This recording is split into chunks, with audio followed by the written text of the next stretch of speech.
प्रधानमंत्री नरेंद्र मोदी का संसदीय क्षेत्र, धार्मिक आस्था का केंद्र और खान पान का शौकीन, ये बनारस है 2022 के यूपी चुनाव में पूर्वांचल का हॉट सेंटर। काशी का जिक्र हो और पान का स्वाद ना आए, ऐसा हो ही नहीं सकता। कहते हैं यहाँ के लोग गाल के एक तरफ पान चबाते हैं और दूसरे गाल से रसगुल्ला खा जाते हैं। न्यूज़ 24 दुनिया भर में फेमस इसी केशव तांबलू भंडार पहुंचा। पान यहाँ पे जो केशव पान भंडार है, इनकी पान बनारस ही नहीं, देश नहीं विदेशों में पान जाता है और पान के बनारसी पान की चर्चाएं होती है। और इस समय हम मौजूद है, देखिए पान के दुकान पे। यहाँ लोग पान के शौकीन हैं, पान खाने आते हैं और पान खाने के साथ साथ राजनीति में भी चर्चा करते हैं। और हम खुद ही बात करेंगे जो केशव भंडार के हैं मालिक है। भैया क्या कहिएगा, इस बार क्या कह रहा है जो बनारसी पान है? 2022 का विधानसभा चुनाव है, क्या लग रहा है माहौल?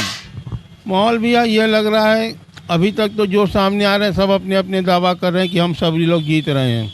इस बार सरकार बनाना बहुत मुश्किल है। ऐसा न हो कि ये खिचड़िया सरकार बन जाए। ऐसे इस सरकार में अखिलेश जी के जो है, अखिलेश जी की उम्मीद ज़्यादा लग रही है। महंगाई भारी पड़ेगा या विकास का मुद्दा रहेगा? नहीं सर, ऐसा है कि विकास का भी मुद्दा रहेगा, उससे ज़्यादा महंगाई का मुद्दा रहेगा। अब विकास में थोड़ा बहुत तो डिस्टर्बेंस लोगों को हो ही जाएगा, बेरोजगारी। और जो चाचा जी बोले कि रोजगार सबका छिन रहा है, जो रेहड़ी बटरी वाले हैं। तो स्मार्ट सिटी में अगर कुछ लोगों को कुर्बानी देनी पड़ेगी, कुछ लोगों को अपना वो करना पड़ेगा योगदान। लग रहा है कि ये विकास मुद्दा हावी रहेगा या महंगाई हावी रहेगा?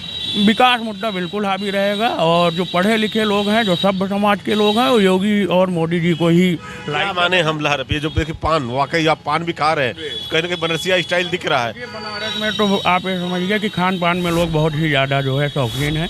क्या कहिएगा, ये देखिए बीजेपी का कोई सब्स्टिट्यूट नहीं है पूरे प्रदेश में। स्पेशली आप बनारस की बात करते हैं तो यहाँ एक तरफा जितनी भी विधानसभा की सीटें हैं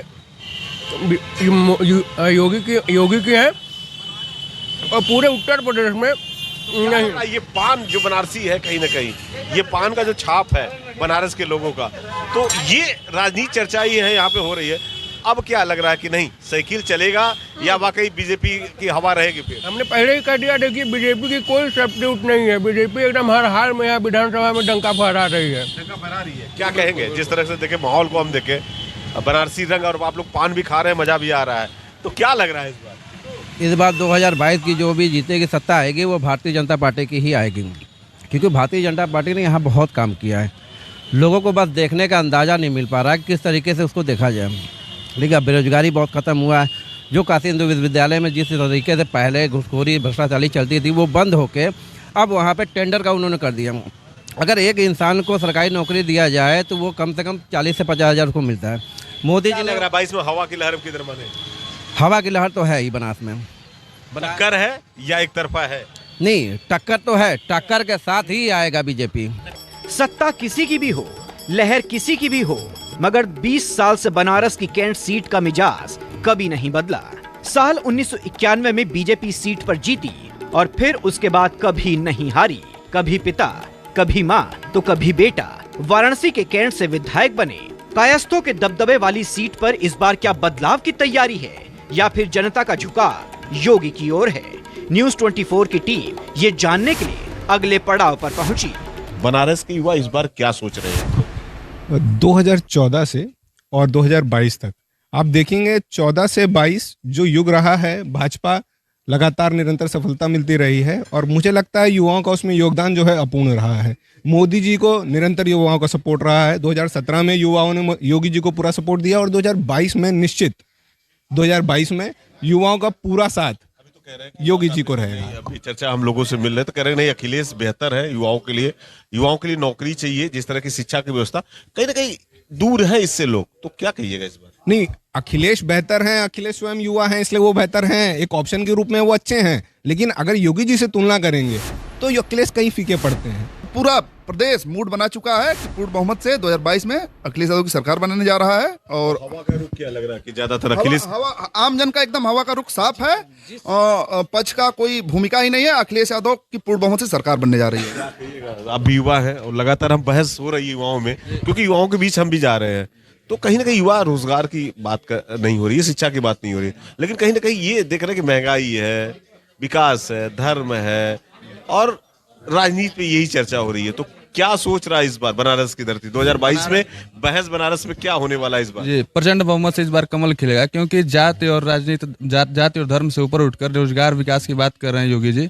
तो लग रहा है कि अपितु बनारस में नहीं, पूरे प्रदेश में एक बार फिर से कमल खिलेगा प्रचंड बहुमत से। प्रचंड बहुमत से। अभी तो आप यहाँ बैठे कह रहे हैं कि नहीं, अखिलेश जी है बेहतर करने वाले हैं, क्योंकि अखिलेश ने पहले किया था, उसके बाद योगी जी ने कहा। नहीं, अखिलेश जी पूरा इस बार जनता ने मूड बना लिया है कि अखिलेश जी नहीं, फिर से योगी जी आने वाले हैं। अखिलेश जी का काम जो था वो सारे माइलस्टोन थे, चाहे उनकी फ्री एम्बुलेंस सेवा रही हो। आज आपको एक चीज मैं बहुत बता रहा हूँ, ये डाटा शायद आपको ना पता हो कि पूरे उत्तर प्रदेश में आज के पहले जितने भी आप इतिहास में डाटा खंगालेंगे तो प्राथमिक स्तर पे पीएचसी और सीएचसी का निर्माण करवाने वाले सबसे प्रथम समाजवादी लोग ही हैं। और ये जेपी और लोहिया की धरती है, और यहाँ से ये संपूर्ण क्रांति का आगाज हो चुका है। 2022 में निश्चित रूप से समाजवादी पार्टी की सरकार बनेगी। जिस तरह से कह रहे हैं कि नहीं, युवाओं को रोजगार नहीं मिला है, शिक्षा, क्या कह रहे हैं आप? और 2022 में हवा का रुख किधर बहने वाला है? देखिए, हवा का रुख आप भी समझ रहे होंगे, हम भी समझ रहे हैं, देश समझ रहा है। सिर्फ उत्तर प्रदेश की राजनीति को मत देखिए, आप पूरे देश में देखिए, पूरे देश पसंद कर रहा है बीजेपी को। खासतौर पे हम उत्तर प्रदेश में देखें तो विकास की बातें कर रहे हैं। अगर अखिलेश की विकास की बात है, जेपी के आदर्शों की बात करते हैं, तो जेपी के आदर्शों को उसी दिन खत्म कर देते हैं अखिलेश यादव, जिस दिन अपने पिता का अनादर करते हैं और जिन्ना की तारीफ करते हैं। पूरे देश में तुष्टीकरण की राजनीति करते हैं आप। तो क्या लग रहा है कि कहीं ना कहीं इस बार हम कांटे की टक्कर माने कि ये नहीं, दोनों में बराबर टक्कर होने वाला है, या एक तरफा चुनाव होगा इस बार? नहीं, लोकतंत्र के लिए दुर्भाग्यपूर्ण है कि इनकी समाजवादी पार्टी और विपक्ष की नीतियों की वजह से चुनाव एक तरफा होने जा रहा है। आप विपक्ष में है ही नहीं, आप मुकाबले में है ही नहीं, आप सोशल इंजीनियरिंग जैसी चीजें, एमवाई गठजोड़ जैसी चीजों पे ध्यान देते हैं। क्या कह रहा है और मिजाज क्या है इस बार? इस बार आम जन की आवाज है कि 2022 में प्रचंड बहुमत से समाजवादी पार्टी की सरकार बनने जा रही है और राष्ट्रीय अध्यक्ष श्री अखिलेश यादव जी मुख्यमंत्री बनने जा रहे हैं। अभी तो कह रहे थे कि नहीं, योगी जी ने विकास किया है, काफी डेवलपमेंट हुआ है, बनारस का कायाकल्प बदल गया। पूछना चाहता हूं कि कौन सा योगी जी रोजगार बच्चों को दे दिए हैं, छात्रों को क्या व्यवस्था दिए हैं। मोदी जी का संसदीय क्षेत्र है, जहां पे काशी हिंदू विश्वविद्यालय में सरसुंदर चिकित्सालय है, जहां पे हजारों लोगों को व्यवस्था मिलनी चाहिए। आज वहां पे लोग स्ट्रेचर के लिए तरस रहे हैं। ये उन्हीं का संसदीय क्षेत्र है जो मोदी जी ने कोटो बनाने का सपना दिखाया था। मैं पूछना चाहता हूँ कि बनारस में कोटो कहाँ बना है। वाराणसी के अगर जातीय आंकड़ों पर गौर करें तो सवर्ण वोटर 1,40,000 से ज्यादा हैं। एससी वोटर 1,10,000 के आसपास हैं। 65,000 से ज्यादा एसटी मतदाता हैं। वहीं मुस्लिम वोटरों की संख्या 85,000 से ज्यादा है। 3 बार समाजवादी पार्टी भी यहां से जीत हासिल कर चुकी है। हालांकि तब भूमिहारों का बोलबाला था। हालांकि नए परिसीमन के बाद समीकरण बदलने लगे। तो क्या कहेंगे इस बार, क्या कह रहा है बनारस, और बनारस की धरती किसको जिताएगी? ये बनारस अपनी विकास यात्रा पे सतत चल रहा है। जहाँ बैठे हैं इसके 5 किलोमीटर के रेडियस में नरेंद्र मोदी जी के आने के बाद एक विकास यात्रा चल पड़ी। करोड़ों रुपए के विकास यहाँ किए गए। आप जिस रेस्टोरेंट में यहाँ बैठे हुए हैं, पहले पूर्ववर्ती सरकारों में इस तरीके के निवेश यहाँ नहीं हो पाते थे, क्योंकि यहाँ गुंडे और माफियों का शासन हुआ करता था। बाहर से निवेश यहाँ आकर्षित नहीं हो पाते थे। जब से योगी जी की सरकार यहाँ आई, अगर आप 2022 के चुनाव के परिप्रेक्ष्य में बात कर रहे हैं, तब से बाहर के निवेश आए, बाहर के नए नए चेन आए। मैकडोनाल्ड के तरीके, जहाँ हम लोग बैठेंगे, मैक्सिकम कंसेप्ट बना हुआ एक रेस्टोरेंट है। और आप देखिए लगातार विकास की यात्रा चल रही है। अखिलेश यादव के नेतृत्व में सारे विरोधी पार्टियां एकजुट हुई हैं और बीजेपी के 2 चेहरे, मोदी जी और योगी जी। तो क्या मोदी योगी के नाम पे बीजेपी पार्टी यहाँ पे अपनी नैया पार लगाएगी, या अखिलेश के सहारे सारे विरोधी पार्टी एक होंगे? इस बार महंगाई इतना काफ़ी बढ़ गया है, जो कि महंगाई की वजह से बनारस की जनता त्रस्त है। चाहे पेट्रोल का हो, चाहे डीजल का हो, चाहे सरसों तेल का हो, चाहे दाल का हो, इसलिए सारे त्रस्त है। इसलिए अखिलेश यादव को सरकार आएगी और लगता है कि अखिलेश यादव के नेतृत्व में सरकार बनेगी। पास में चलिए सीर गेट है, सीर का मोहल्ला है, सुंदरपुर है, करौंदी है। आप चलिए बगल में, यहाँ से आधा किलोमीटर आगे सामने घाट है, यहाँ पे जाकर देखिए रोड और नाली की व्यवस्था है। क्या लग रहा है कि इस बार महंगाई, या धर्म या विकास या जाति, उत्तर प्रदेश में किस पे चुनाव होगा? इस बार बेरोजगारी के मुद्दे पे चुनाव होगा, बेरोजगारी के मुद्दे पे। 2022 का किधर हवा का रुख माने? क्या लग रहा है, कमल खिलेगा या साइकिल चलेगी? बहुत स्पष्ट है।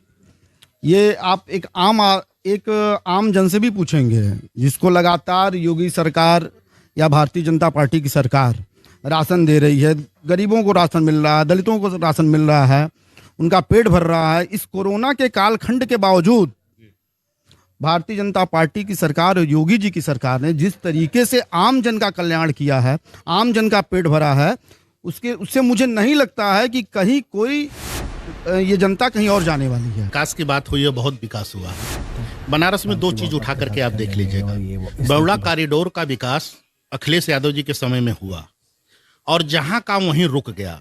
एक बगल में आपके 80 नदी हुआ करती थी, आज नाले में तब्दील हो गई। कितना विकास है, इसी से काशी का विकास समझ में आ जाएगा लोगों को कि कितना घाटों में हम देख रहे हैं जिस तरह से साफ सफाई है, कहीं ना कहीं एक घाटों से दूसरे घाट की सफाई आपने देखा। सिंचाई विभाग का 12 करोड़ रुपया बारिश से 1 महीने पहले उस पार गंगा के खुदाई, एक नहर नहीं निकाली जा रही थी और जब तक वो खुदाई होती तब तक बारिश हो गई, बाढ़ आ गई, 12 करोड़ रुपया वहीं का वहीं डूब गया। उस पर क्या किया गवर्नमेंट के लोगों ने? तो क्या लग रहा है कि इस बार महंगाई, या जैसे कह रहे थे कि नहीं युवाओं को रोजगार का मुद्दा हावी रहेगा, या विकास? देखिए, विकास नहीं, बेरोजगारी और महंगाई इस बार इतनी चरम सीमा पर है। टीटी का पेपर देख लीजिए, नौजवानों के साथ क्या खेल हुआ है। अब तो आचार संहिता लग जाएगी, फिर लालीपाप है कि 1 महीने बाद पेपर करा लेंगे। कैसे करा लेंगे आप? यूं तो बनारस की राजनीति पहले भी सुर्खियां बटोरती रही है, मगर जब से प्रधानमंत्री नरेंद्र मोदी का वाराणसी से कनेक्शन जुड़ा है, तब से यहाँ की चुनावी फिजा ही बदल गई। हालांकि विधानसभा के चुनाव में बनारस मोदी के चेहरे पर बीजेपी को वोट देगा या फिर दूसरी पार्टियों की ओर जाएगा, ये सवाल भी हमने कैंट विधानसभा के लोगों से पूछा। इलेक्शन जो होता है वो समय पे होता है, इलेक्शन जो होगा वो समय पे होगा। इनका जो ये बनास में आने का होगा कि हाँ 13 को मंत्री जी आएंगे तो 13 को मंत्री जी आ जाएंगे, मगर हमारा एग्जाम का जो रिजल्ट निकलता है कि आज एग्जाम होगा, डेट निकल गया कि आज एग्जाम होगा। क्या सोच रहे हैं बनारस की आप युवा, क्या सोच रहे हैं 2022 में? युवा कुछ नहीं सोच रहा है, युवा सोच रहा है कि रोजगार चाहिए हमको, रोजगार जो रोजगार देगा उसकी सरकार बनेगी। पहले का बनारस था और अब के बनारस में क्या परिवर्तन हुआ है? तुलना का बात करेंगे तो देख लीजिए कि पहले अखिलेश जी की सरकार थी, फिर बाद में भाजपा की सरकार बनी। और विकास का देखेंगे रुख तो पहले बनारस कैसा था, लेकिन अब बनारस कैसे हो गया, पर्यटक कैसे यहाँ पे आते हैं, तो इसमें कोई दो राय नहीं है, इसमें कोई तुलना ही नहीं है। इसमें एकदम 100% भाजपा की सरकार बन रही है। विकास, शिक्षा, रोजगार, इन सब मुद्दों पे होगी चुनाव। देखिए, विकास और मुद्दा और रोजगार पे ही चुनाव होगी, ठीक है। और विकास, मुद्दा, रोजगार की जो बात है वहाँ स्थिति यहाँ क्लियर है कि एकदम कुछ नहीं है, 0% है।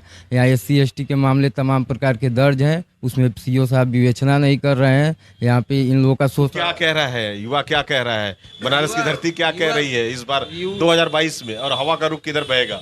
हवा का रुख साफ है, मायावती जी आ रही है। वाराणसी में बीजेपी इस बार भी सभी सीटों को जीतना चाहती है, इसलिए पीएम मोदी की रणनीति में भोले की नगरी टॉप पर है। बीजेपी की कोशिश यही है कि साल 2017 वाले आंकड़े इस बार भी दोहराए जाएं। कैमरामैन सुमन गायन के साथ मनोज पांडे, न्यूज़ 24। नमस्कार, मैं हूं मानक गुप्ता। अगर आपको हमारा ये वीडियो पसंद आया हो तो इसे लाइक और शेयर जरूर करें, और हाँ, हमें सब्सक्राइब और फॉलो करना ना भूलें ताकि आप देश और दुनिया की कोई खबर मिस ना करें। तो जुड़े रहिए हमारे साथ और देखते रहिए न्यूज़ 24।